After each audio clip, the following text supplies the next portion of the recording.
नमस्ते प्यारे बच्चों। जो प्रीवियस जो अपना लेक्चर था उसका रिस्पॉन्स बच्चों का बहुत ही अच्छा है, इसलिए उसी कड़ी में अपन नंबर सिस्टम के अंदर अगला वाला भाग आज है अपना फ्रैक्शन। फ्रैक्शन मतलब होता है भिन्न। भिन्न का शाब्दिक अर्थों में जो अर्थ होता है वो इस प्रकार होता है कि भिन्न एक ऐसी इकाई है, जो फ्रैक्शन है वो एक यूनिट की तरह काम करती है, जो कुल भाग के किसी एक भाग को प्रदर्शित करती है। कुल भाग के किसी एक भाग को क्या करती है? प्रदर्शित करती है। अगर आपको ये डेफिनेशन कम समझ में आई है तो एग्जांपल के थ्रू पूरी समझ में आ जाएगी। आप इसको देखो पहले। फ्रैक्शन अपने को पता कैसे चलेगा? कोई संख्या फ्रैक्शन में लिखी हुई है तो इस प्रकार पता चलेगा। अगर कोई संख्या अंश बटा हर में लिखी जाती है तो वह फ्रैक्शन का एक रूप होती है, ठीक है, जिसमें से ऊपर वाले को बोलते हैं अपन अंश और नीचे वाले को बोलते हैं अपन हर। ऊपर वाले को बोलते हैं न्यूमिनेटर और नीचे वाले को बोलते हैं डिनोमिनेटर। अंश को बोलते हैं न्यूमिनेटर और हर को बोलते हैं अपन डिनोमिनेटर। अगर आपको इसको अगर अच्छे से समझना है तो इसका मैं एक एग्जांपल के रूप में आपको समझाता हूं कि जैसे मैंने लिखा कि 7/13, ठीक है।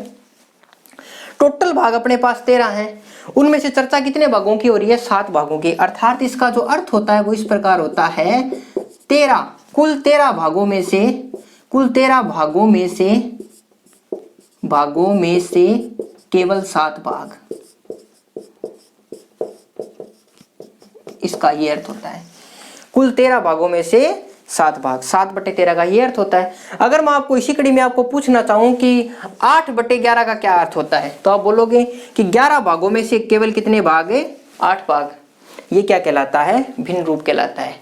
अब अपन देखते हैं फ्रैक्शन को पढ़ने के बाद में दशमलव क्या चीज होती है, दशमलव प्रणाली किस प्रकार काम आती है, दशमलव होता क्या है। सबसे पहले तो डेफिनेशन पे अपन जोर रखेंगे कि बच्चों के बेसिक से बेसिक कंसेप्ट ज्यादा क्लियर होने चाहिए।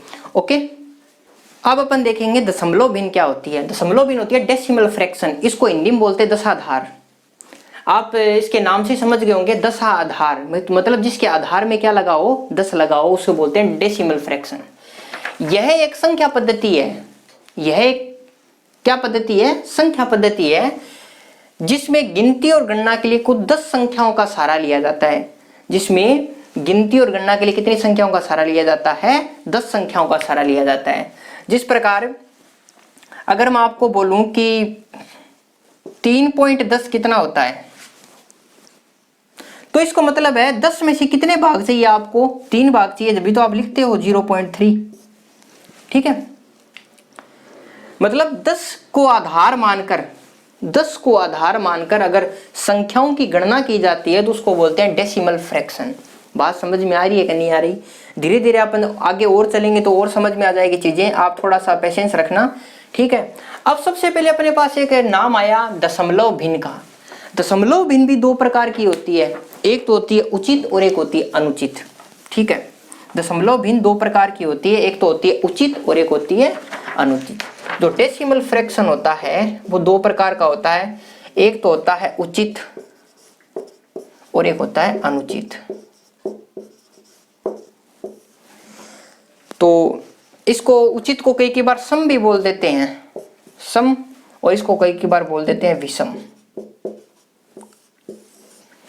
सम विषम वो उससे काउंट मत कर लेना कहीं आप, 2 के भाग 3 का भाग, वो वाली बात नहीं है। सम मतलब जिसमें कोई पॉजिटिवनेस हो, और विषम मतलब उसमें कुछ नेगेटिवनेस हो, ठीक है।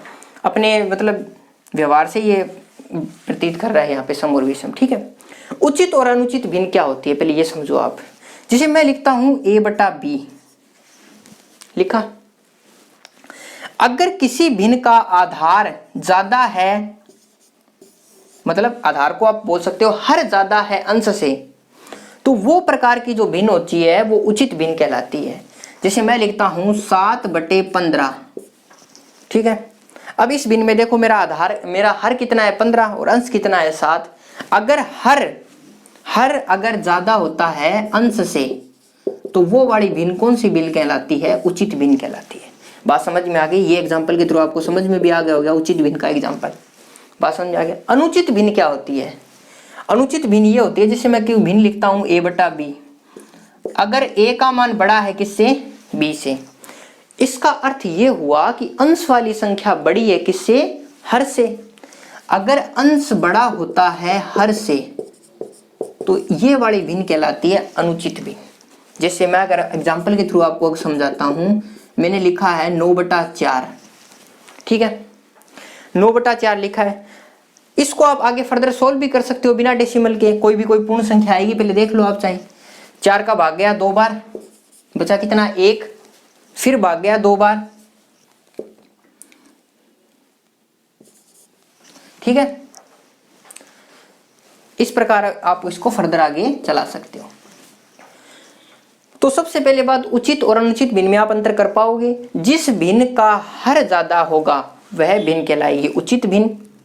जिस प्रकार भिन्न का पूरा कंसेप्ट इसके ऊपर डिपेंड करता है, पूरी की पूरी उचित भिन्न के ऊपर ही करता है, तब तो अपने को इस बात को विशेष ध्यान देना पड़ेगा। कई बार क्या पता कंपटीशन में पूछ ही लिए, बताओ इनमें से उचित या अनुचित भिन्न कौन सी है, तो आपके यहाँ वो वाली बात बहुत काम आएगी। अगर किसी भिन्न का हर ज्यादा अंश से, तो वो वाली भिन्न कहलाएगी उचित भिन्न। अगर किसी भिन्न का अंश ज्यादा है हर से, तो वो कहलाएगी अनुचित भिन्न। बात समझ में आ गई? इसकी और थोड़ी प्रॉपर्टी आगे डिस्कस करेंगे अपन, ठीक है। इतनी तो बात आप राइट डाउन करो, ओके। भिन्न के आगे कंसेप्ट को देखने से पहले आप थोड़ा सा इसके बारे में गौर करो कि दशमलव और फर्दर अपन दशमलव के बारे में क्या क्या डेफिनेशन बना सकते हैं। एक मेरे दिमाग में एक डेफिनेशन और आ रही है, अगर किसी भिन्न में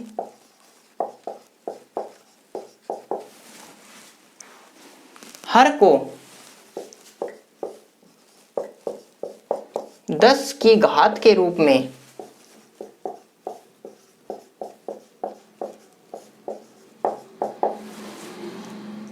व्यक्त करना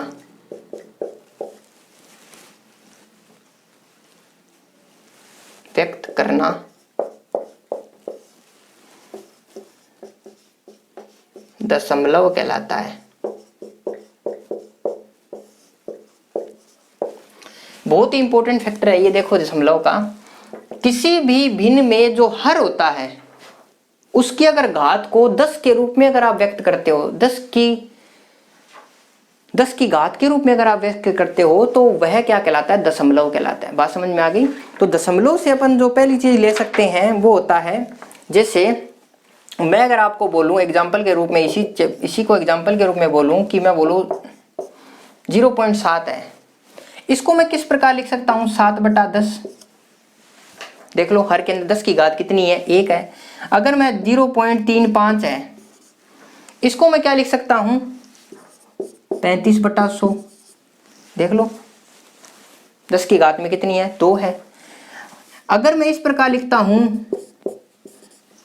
0.127, तो इसको 127/1000 मतलब 10 की पावर 3। इससे एक प्रॉपर्टी अपने पास निकल के आई कि पॉइंट मतलब दशमलव के बाद जितने अंक होते हैं उतना ही नीचे क्या लगता है? 10 लगता है। बात समझ में आई? दशमलव के बाद जितने अंक होते हैं उतना ही क्या लगता है? हर के अंदर 10 लगता है। दशमलव के बाद अगर 2 अंक है तो 100 लगेगा, 3 अंक है तो 1000 लगेगा, 4 अंक है 10,000 लगेगा। जितने अंक होते हैं ना उतनी 10 की पावर होती है। तो पहली प्रॉपर्टी है इसकी, वो क्या है? दशमलव के बाद जितने अंक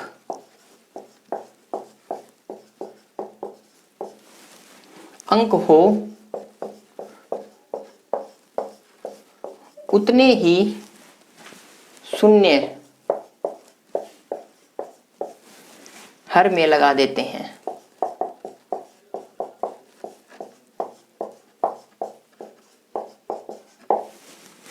ठीक है। प्रॉपर्टी नंबर 1 अपने को यह कहती है कि दशमलव के बाद जितने अंक हो उतने ही शून्य क्या कर देते हैं? लगा देते हैं। जैसे एग्जांपल के रूप में अगर मैं कहता हूं हर में उतने शून्य लगाने अपने को 0.59 है, ठीक है। इसको मेरे को भिन्न रूप में लिखना है, तो इसको कैसे लिख सकता हूं मैं? दशमलव के बाद कितने अंक है? 2 अंक है, तो उतने नीचे क्या लगा दूं? शून्य लगा दूं। बात समझ में आ गई? अगर एग्जाम्पल के रूप में इसी को दोबारा से देखूं मैं, 0.785 है मेरे पास, ठीक है। तो इसको कैसे लिख सकता हूं मैं? आगे इसको सोल्व करके नहीं लिख रहा, सीधा पूरा लिख रहा हूं एक बार। तो मैं इसको 785 1 2 3, दशमलव के बाद जितने अंक होते हैं नीचे उतने ही क्या लग जाते हैं? शून्य लग जाते हैं, ठीक है। इस बात का विशेष ध्यान रखना। पॉइंट से पहले कितने शून्य लगा दो उसका कोई मतलब नहीं है, पॉइंट के बाद अगर शून्य लगाते हो तो उसका अर्थ निकल के आता है। जिस प्रकार मैं लिखता हूं 0.007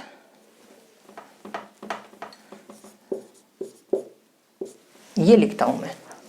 पॉइंट से पहले कितने भी शून्य इनका कोई अर्थ नहीं है, पर पॉइंट के बाद अगर कोई शून्य लगा इसका कोई अर्थ जरूर निकलेगा, ये संख्या में काउंट होगा इस समय। तो पॉइंट के बाद कितने अंक है, 1 2 3 4, तो इसको क्या लिखोगे आप, 951 बटा 10 की पावर 4 या 10,000। बात समझ में आ रही है क्या आप लोगों को? अब अपन दूसरी प्रॉपर्टी देखते हैं, ये थी प्रॉपर्टी नंबर 1। अब देखते हैं प्रॉपर्टी नंबर 2। प्रॉपर्टी नंबर 2 अपने को ये कहती है कि यदि अंश व हर में दशमलव के बाद वाले अंकों की संख्या समान है तो हर और अंश में से या अंश और हर में से दोनों के दोनों पॉइंट काट देंगे और वो सीधी सीधी संख्या लिख देंगे, और मतलब इसका कहने का अर्थ है कि दशमलव हट जाएगा। एग्जाम्पल के रूप में देखो आप, मैं अगर आपको कहता हूं 1.5 अपॉन 0.9, ठीक है, पॉइंट के बाद एक अंक है, पॉइंट के बाद एक अंक है, तो ये वाला पॉइंट और ये वाला पॉइंट हट जाएगा, तो कितना आ जाएगा 15/9, और इसको आगे अगर आप सोल्व करना चाहते हो तो 5/3। बात समझ में आ गई? जिस प्रकार अगर मैं ये कहता हूं आपको कि 0.173 0.592 ये है, पॉइंट के बाद कितने अंक है, 3 अंक है, नीचे ही पॉइंट के बाद 3 अंक है, तो पॉइंट से पॉइंट कट जाएगा, तो सीधा सीधा लिख सकते हो आप इसको 1,173,592। ठीक है, ये थी प्रॉपर्टी नंबर 1। देखो अब आपके दिमाग में ये बात चल रही होगी कि ये डायरेक्ट कैसे काट दिया आपने। मैंने कहा कुछ नहीं विद्या इसके अंदर, वो पिछले वाली प्रॉपर्टी है, बस इसको तोड़ मरोड़ के थोड़ा पेश किया गया है। यहाँ देखो इसका एक्सप्लेनेशन अगर आपको देता हूं तो मैं सबसे पहले देखो 1.7 और 0.3 दशमलव के बाद एक संख्या पॉइंट काट सकता हूं, पर कटा कैसे वो देखो।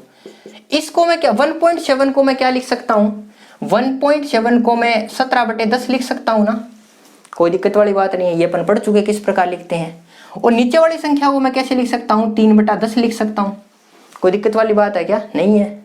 तो देखो कभी कभी अगर आपके पास a/b बटे में c/ अगर d होता है, इस प्रकार की कोई संख्या होती है, तो तीसरे बट्टे वाली चीज ऊपर चली जाती है, तो इस प्रकार बदल जाता है a/b d/c। ठीक है, इस प्रॉपर्टी को ध्यान में रखना, ये प्रॉपर्टी अपन ने घात और करनी में पढ़ी है। तो आप देखो इसको क्या बन जाएगा, 17/10 तो बनेगा ही बनेगा, इंटू 10 ऊपर चला जाएगा, 3 नीचे आ जाएगा, 10 से 10 कैंसिल आउट, 17/3। बात समझ में आ रही होगी मैं आशा करता हूँ। देखो इसको डायरेक्ट अगर अपन लिखते तो भी यही आता 17/3, चाहे डायरेक्ट लिख लो चाहे सोल्व करके लिख लो, बात एक कि अपन सोल्व करना आना चाहिए आपको। बात समझ में आ रही है क्या? अब अपन देखते हैं डेसिमल सिस्टम के बारे में, दशमलव प्रणाली क्या होती है, दशमलव प्रणाली के भाग क्या क्या होते हैं और उन भागों को किस प्रकार अपने को पढ़ना है। ये तो सिंपल सा बेसिक कंसेप्ट था, मैं आशा करता हूँ आपको पहले से आता होगा, नहीं आता तो आप देख लेना। ठीक है, अब अपन देखते हैं दशमलव प्रणाली के बारे में। ओके, अब हम देखते हैं दशमलव प्रणाली के बारे में, तो आप कॉपी में इसको बहुत राइट डाउन कर लेना, बहुत इंपॉर्टेंट चीज पढ़ने वाले हो। दशमलव जो होता है, जो डेसिमल होता है, वो 2 प्रकार का होता है। डेसिमल होता है वो कितने प्रकार का होता है, 2 प्रकार का होता है। एक तो होता है शांत दशमलव,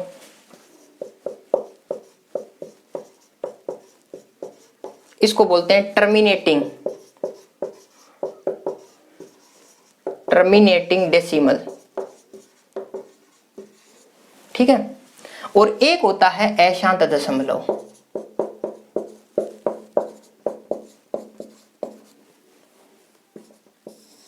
इसको बोलते हैं नॉन टर्मिनेटिंग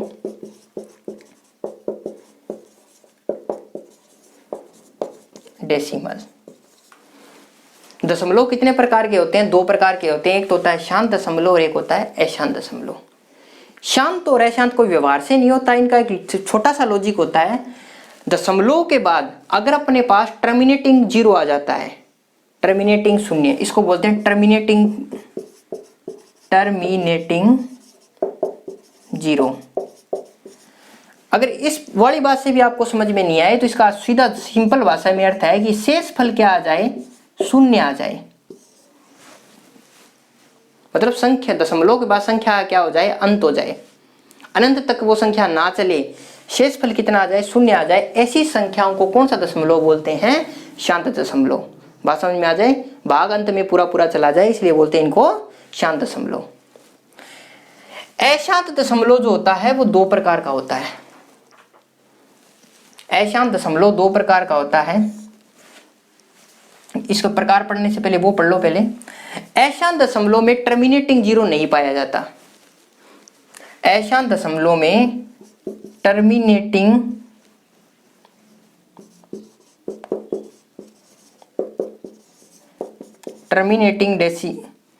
डेसिमल या टर्मिनेटिंग शून्य या इसको बोल सकते हैं टर्मिनेटिंग जीरो नहीं पाया जाता।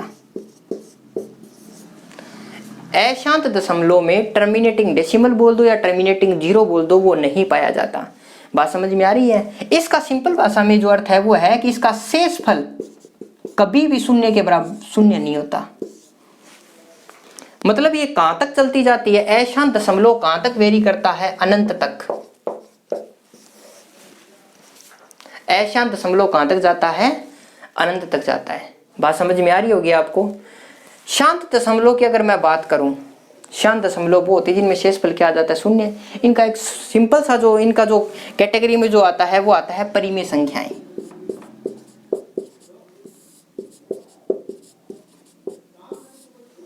इसको बोलते हैं रेशनल नंबर।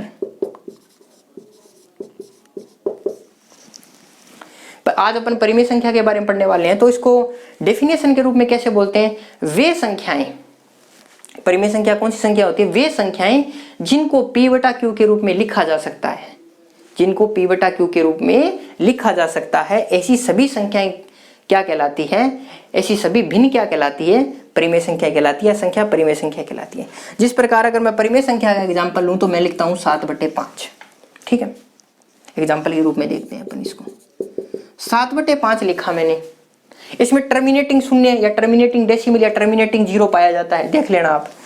तो एक बार गया, पूरा पूरा जाएगा नहीं, पॉइंट लगा दिया, कितना बचा? 2, क्या बन जाएगा? 20 और फिर 4, 1.4 आगे भाग जाएगा नहीं, मतलब शून्य आ गया।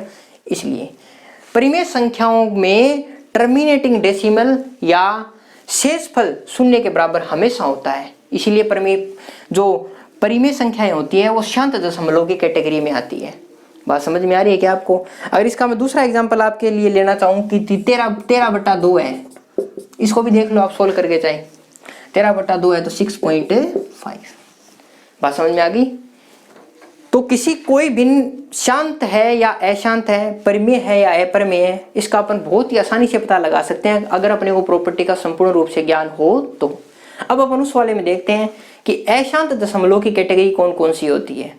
बात समझ में आई? आज अपन पढ़ने तो वैसे परिमेय संख्या के बारे में है, पर उसकी कैटेगरी भी देख लेते हैं। ठीक है, थोड़ा सा मैं इधर से उसको इरेज कर देता हूं।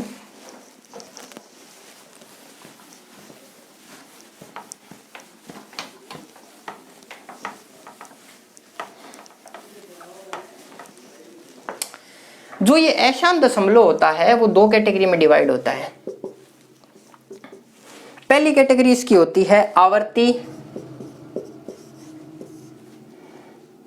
अशांत दशमलव, और दूसरा होता है अपरिमेय संख्याएं। ठीक है, आवर्ती अशांत दशमलव क्या होता है? जैसे किसी भी दशमलव के बाद में कोई भी संख्या चलती जा रही है और वो रुकती नहीं है, पर संख्या सेम रिपीट हो रही है, चाहे वह 1 अंक की हो सकती है, वो 2 अंकों की भी हो सकती है और 3 अंकों की भी हो सकती है। जिस प्रकार 17 17 17, 3 अंकों की हो तो 253 253, इस प्रकार ये चलती जा रही है। बात समझाई? अंत नहीं हो रहा है पर आवर्ती हो रही है। आवर्ती मतलब पुनरावर्ती, संख्या रिपीट हो रही है। ठीक है, अगर मैं अपरिमेय संख्या की बात करूं, वे संख्याएं जिनको p बटा q के रूप में नहीं लिखा जा सकता, वे सारी की सारी क्या कहलाती है? अपरिमेय संख्या कहलाती है। अपरिमेय संख्या की कैटेगरी में वो अंडर रूट आते हैं, एक तो सारे जिनका कोई फिक्स मान नहीं होता है, इस प्रकार के अंडर रूट। ठीक है, अंडर रूट में कोई संख्या लिखी हो जिसका कोई फिक्स मान नहीं है, वो मान वेरी करता है अनंत तक। ठीक है, log e पावर x, ठीक है, x की जगह कुछ भी हो सकता है, और पाई।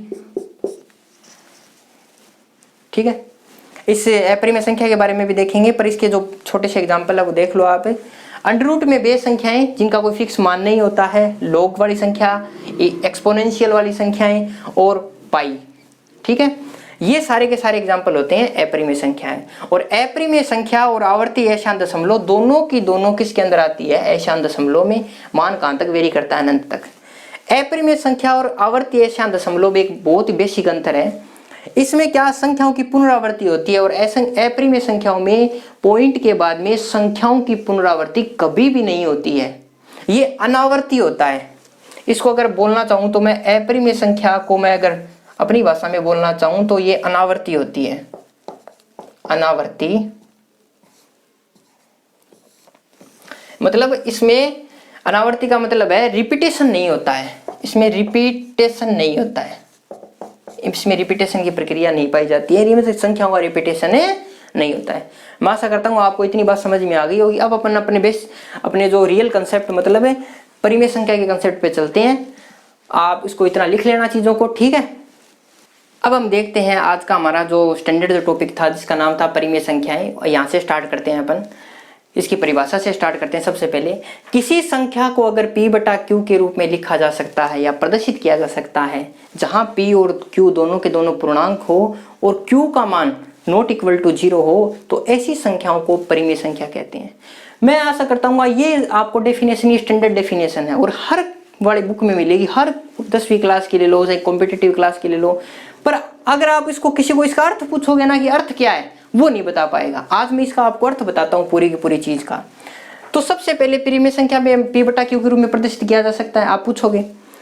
तो सबसे पहले मैं अगर आपको बोलता हूं कि इसका कोई एग्जाम्पल बताओ, जैसे मैं बोल देता हूं, मैं बोलता हूं 3/5, ठीक है। अगर मैं बोल देता हूं 10/20, अगर मैं बोल देता हूं 35/40, ये बोल दिया मैंने। परिमेय संख्या के अंदर एक खास बात होती है, जो ये दो संख्याएं होती है अंश और हर वाली, वो दोनों की दोनों पूर्णांक होती है और हर का मान कभी भी 0 के बराबर नहीं हो सकता। देखो अगर हर का मान जैसे मैंने लिखा है 7/0, आप तो जानते हो कि अगर किसी संख्या का अगर हर 0 हो जाए तो वह संख्या कितनी आ जाती है? अनंत हो जाती है। तो इसलिए हर के अंदर 0 तो नहीं आ सकता, ये तो कन्फर्म बात है। ये तो लिखते चाहे मत लिखते तो भी आप समझ जाते इस चीज को कि तो 0 तो हो ही नहीं सकता। इसका अर्थ है कि किसी भी संख्या के अंदर हर का मान कभी भी शून्य नहीं हो सकता। अगर शून्य है तो वह पूरी की पूरी संख्या क्या बन जाती है? अनंत बन जाती है। बात समझ में आ गई? ये छोटा सा कंसेप्ट तो आपको समझ में आ गया होगा। और एक कंसेप्ट आपको मैं और समझाता हूं। अभी आप देखो, ये देखो 3/5 है। इसके अंदर आप नोटिस करने वाली बात है, गौर से देखो आप, 3 और 5 दोनों के दोनों पूर्णांक हैं और अगर आप देखोगे कि ये दोनों के दोनों को प्राइम नंबर है। को प्राइम मतलब होती है सह अभाज्य संख्याएं। वे संख्याएं जिनका मैसअप कितना होता है, यानी HCF का मान कितना होता है? 1 होता है। वो सारी की सारी संख्याएं क्या कहलाती है? सह अभाज्य संख्याएं।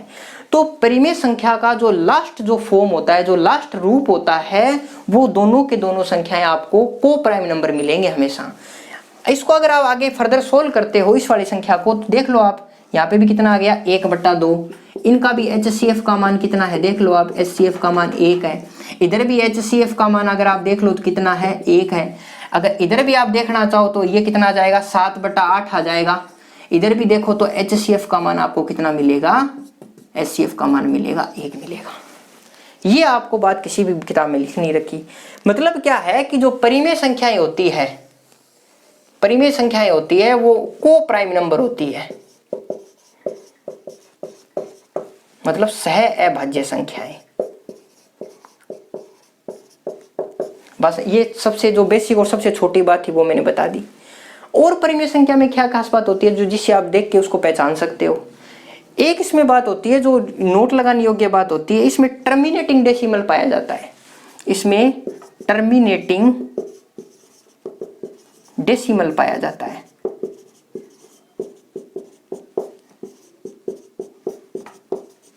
अगर ये बात भी आपको समझ में नहीं आती तो ये देख लो, मतलब शेषफल कितना मिलेगा? अंत में आपको शेषफल मिलेगा 0। परिमेय संख्याओं की सबसे खास बात होती है कि इनमें टर्मिनेटिंग डेसिमल पाया जाता है और शेषफल क्या मिलता है? 0 मिलता है। और ये को प्राइम नंबर वाली बात बहुत ही खास है और बहुत ही इंपॉर्टेंट है, ठीक है। आगे मैं आपको इसके एग्जाम्पल लेके बताता हूं कि ये वाली बात एकदम सार्वत्रिक सत्य है और आपको शेषफल अगर शून्य मिलेगा, आगे संख्या चल नहीं रही है, तो आप समझ जाना कि कौन सी है वो परिमेय संख्याएं हैं। बात समझ में आ गई, मतलब शांत दशमलव वाली संख्याएं हैं। ओके, अब हम परिमेय संख्या के बेसिक एग्जाम्पल देखते हैं। जैसे 4/5 है, इसको सोल्व करने पर कितना आएगा, 0.8 आएगा, मतलब टर्मिनेटिंग डेसिमल पा रहा है इसमें, मतलब पाया जा रहा है, तभी तो आगे प्रोसीड नहीं हो रही, संख्या आगे बढ़ नहीं रही है। 7/8 है, इसको सोल्व करने पर आएगा 0.875, ठीक है।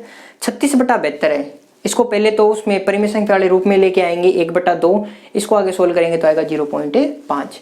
मेरा परिमेय संख्या का एग्जाम्पल पढ़ाने का यही अर्थ है, आपको पता होना चाहिए कि जिनमें टर्मिनेटिंग डेसिमल पाया जाता है वो सारी की सारी संख्याएं क्या कहलाती है, परिमेय संख्या कहलाती है।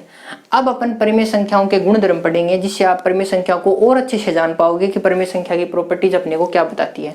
ओके, प्रॉपर्टी नंबर 1 है परिमेय संख्या की, अगर किसी परिमेय संख्या के अंश व हर को एक अशून्य मतलब नॉन जीरो संख्या से अंश व हर में गुणा कर दिया जाए तो उससे अपने को एक समतुल्य भिन्न मिलती है। इसको मतलब इंग्लिश में बोलते हैं इक्विवेलेंट फ्रैक्शन, समतुल्य भिन्न मिलती है।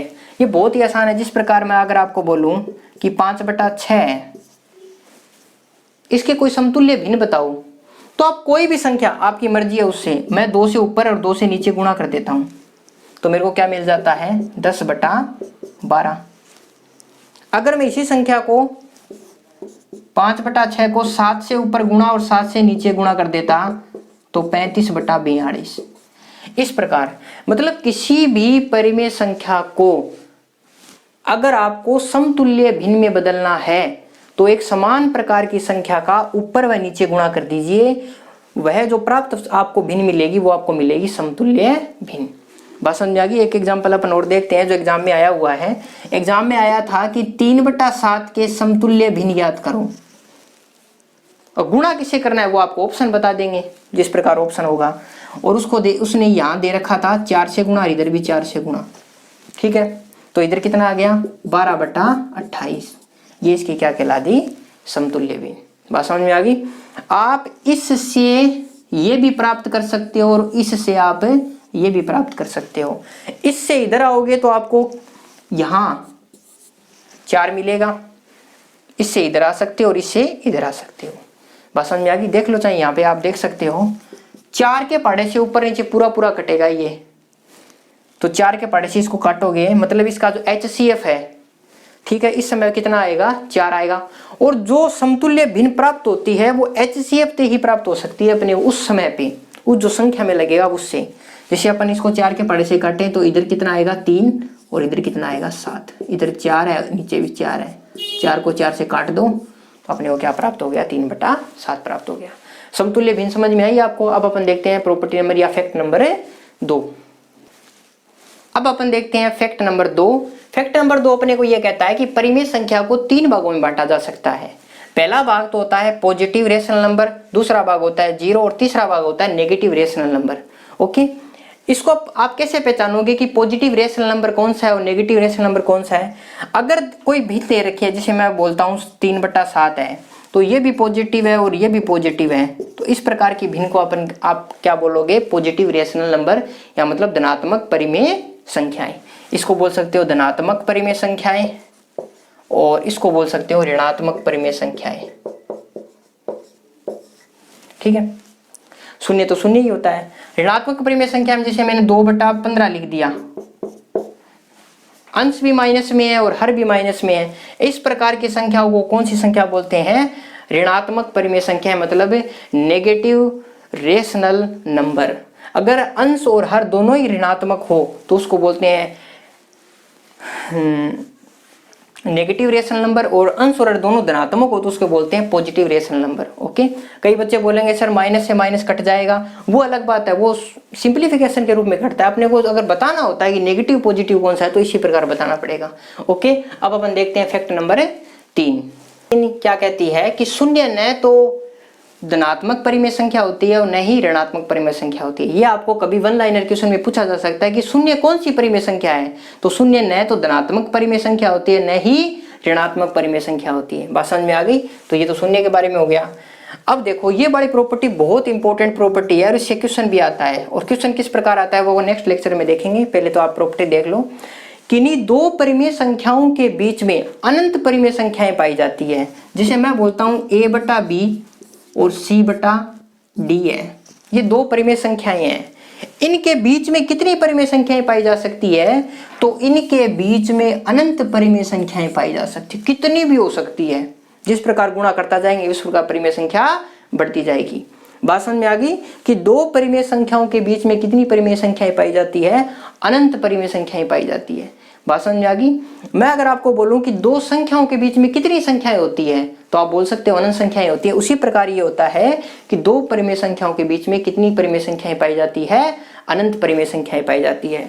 और लास्ट और फाइनल इसकी जो प्रॉपर्टी है 5 नंबर वाली, वो बेहद ही इंपॉर्टेंट है। ठीक है, 5वीं नंबर की टाइप है परिमेय संख्या में, वो है परिमेय संख्या का मानक रूप, standard form of a rational number. ठीक है, परिमेय संख्या को मानक रूप में तब कहा जाता है जब उस भिन्न का हर क्या होना चाहिए? धनात्मक होना चाहिए। अगर किसी भिन्न का हर धनात्मक है तभी वह स्टैंडर्ड फॉर्म में हो सकता है, वरना वह स्टैंडर्ड फॉर्म में नहीं होगा। पहली शर्त तो ये है। दूसरी शर्त क्या है? अंश व हर में एक के अलावा कोई अन्य उभयनिष्ठ गुणनखंड नहीं होना चाहिए। एक के अलावा कोई अन्य उभयनिष्ठ गुणनखंड नहीं होना चाहिए। इसका मतलब एक है कि ए और बी तो पॉजिटिव होना चाहिए, हर वाली चीज तो पॉजिटिव होनी चाहिए, और ए और बी का जो HCF है वो कितना होना चाहिए? 1 होना चाहिए। अगर दो अंश और हर में संख्या लिखी हुई है, उनका HCF अगर 1 है तो वो आपस में क्या कहलाते हैं? को प्राइम नंबर, मतलब सह अभाज्य संख्याएं। सह अभाज्य संख्याएं कहलाते हैं। बात समझ में आ गई। ये दो प्रॉपर्टी होनी चाहिए। कोई भी अगर परिमेय है तो उसका हर पॉजिटिव मतलब धनात्मक होना चाहिए, और उनमें एक के अलावा कोई उभयनिष्ठ गुणनखंड नहीं होना चाहिए। मतलब HCF का मान 1 होना चाहिए, मतलब वो दोनों संख्याएं को प्राइम नंबर में होनी चाहिए। मैं आपको विभिन्न प्रकार के एग्जाम्पल पूछूंगा, आप मेरे को बताना कि इसमें से कौन सी स्टैंडर्ड फॉर्म हो सकती है या नहीं हो सकती। ओके, अब मैं आपको स्टैंडर्ड फॉर्म के थोड़े से एग्जाम्पल पूछता हूँ, आप मेरे को बताओ कि इसमें से कौन सी स्टैंडर्ड फॉर्म हो सकती है। पहले आप मेरे को ये बताओ 3/-4 यह स्टैंडर्ड फॉर्म हो सकती है क्या? यह स्टैंडर्ड फॉर्म नहीं हो सकती, क्योंकि हर क्या आ रहा है? ऋणात्मक आ रहा है, हर नेगेटिव नहीं आना चाहिए, इसलिए ये स्टैंडर्ड फॉर्म नहीं है रेशनल नंबर की। अगर मैं पूछता कि 15/30 ये स्टैंडर्ड फॉर्म है या नहीं है, आप देखो कि इसमें भी ऊपर भी 5 छुपा हुआ है और नीचे भी क्या छुपा हुआ है? 5 छुपा हुआ है। मतलब इसमें क्या छुपा हुआ है? 5। एक के अलावा गुणनखंड आ गया 5, तो ये भी स्टैंडर्ड फॉर्म नहीं हो सकती। कौन सी भिन्न अपने मानक रूप में है, स्टैंडर्ड फॉर्म में है? इनमें से कौन सी भिन्न अपने मानक रूप में है? 20/30, 10/4, 1/2, 1/-3। ठीक है, ये सवाल है, इनमें से कौन सी भिन्न अपने मानक रूप में है? तो डी वाला ऑप्शन तो देखते ही कट गया। मैंने कहा था स्टैंडर्ड रूप में जो हर है, जो डिनोमिनेटर है, वो कभी भी नकारात्मक नहीं होना चाहिए, नेगेटिव नहीं होना चाहिए। इसमें तो नेगेटिव है, तो ये तो ऑप्शन कट ही गया। ठीक है, अब अपने को HCF के बारे में देखना है कि उभयनिष्ठ गुणनखंड 1 ही होना चाहिए। इसमें तो आप बताएं, इसमें उभयनिष्ठ गुणनखंड 1 तो इसमें किस किस से मिलकर बना होता है? देख लो, ये मिलकर बना होता है 5 और 4 से, और ये मिलकर बना होता है 5 और 6 से। तो इधर भी उभयनिष्ठ गुणनखंड 1 के अलावा इधर 5 आ रहा है, इधर 2 भी आ जाएगा। ठीक है, ये भी नहीं हो सकता।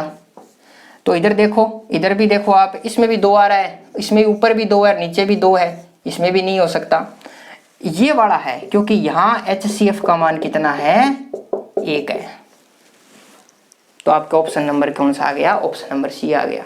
इस प्रकार अपने को उत्तर देना है। 1 के अलावा कोई उभयनिष्ठ गुणनखंड नहीं होना चाहिए, और हर नकारात्मक नहीं होना चाहिए। बस 2 प्रॉपर्टी ध्यान रखनी है।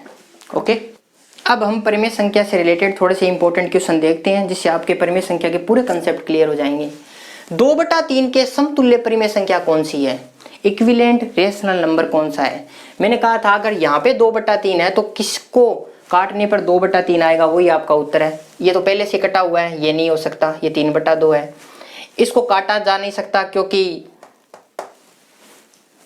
ना तो 4 में से कोई संख्या है, ना 9 में से कोई संख्या जिसमें दोनों में भाग चला जाए। बात समझ में आ गई? ये नहीं कट सकता। इसको काट सकते हैं 2 के पहाड़े से, इसको 2 के पहाड़े से काटेंगे तो 2 बटा क्या आ जाएगा 3, और आगे वाला कट नहीं सकता है, तो इसलिए आपका ऑप्शन नंबर क्या हो गया, सी हो गया। मतलब 2/3 के समतुल्य भिन्न कौन सी है, 4/6। अगर 2/3 को आप 2 से गुणा कर देते ऊपर नीचे तो वही प्राप्त होता है 4/6।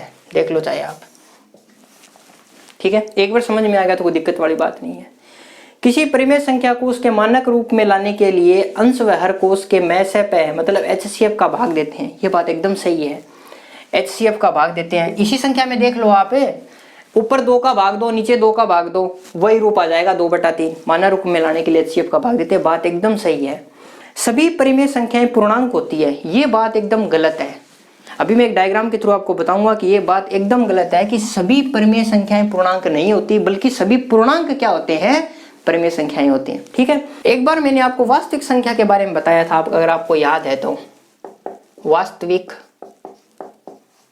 संख्याएं मतलब रियल नंबर्स। वास्तविक संख्या के बारे में बताया था। वास्तविक संख्या के बारे में मैंने ये कहा था कि वास्तविक संख्याएं 2 प्रकार की होती है, एक तो होती है परिमेय और एक होती है अपरिमेय। बात समझ में आ गई? तो परिमेय के अंदर देखो, सबसे पहले आप मैंने बताया था कि सबसे जो छोटी कड़ी होती है इसका वो होता है प्राकृत संख्याएं। उसके बाद कौन सी संख्याएं होती है, पूर्ण संख्याएं। उसके बाद कौन सी संख्याएं होती है, उसके बाद संख्याएं होती है पूर्णांक, और उसके बाद होता है अपना रेशनल नंबर मतलब परिमेय संख्या। ठीक है। अब आप यहां देखो, सारी की सारी परिमेय संख्या पूर्णांक हो सकती है क्या?